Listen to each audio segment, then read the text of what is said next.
Nous sommes ici à l'emplacement des thermes romains, un des nombreux complexes thermaux qui existaient à Marseille à l'époque romaine. Et donc c'est ici les thermes du port qui se développaient sur environ 3600 mètres carrés.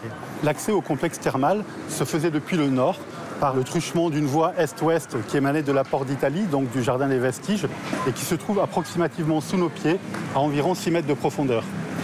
Cette voie était bordée d'une série de boutiques protégées par un portique qui se trouvait en façade du complexe thermal. Et un couloir d'accès central revêtu d'une mosaïque noire et blanche permettait l'accès au complexe proprement dit.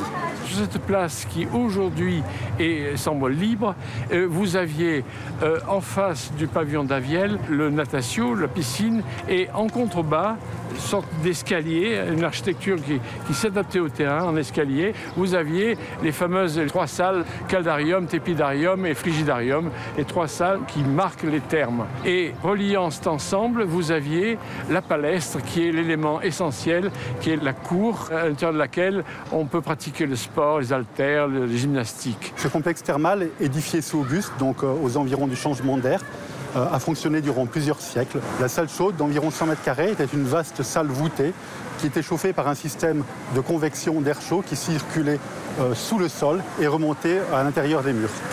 Ces blocs, situés juste derrière la mairie, sont ceux des fondations de la salle chaude des thermes qui ont été découverts en fouille à quelques mètres de profondeur sous nos pieds. Il faut imaginer donc une façade qui se développait face à la mer, face à la rive de la Calanque, qui se développait sur plusieurs mètres de hauteur avec ces énormes blocs de calcaire rose du Cap Couronne.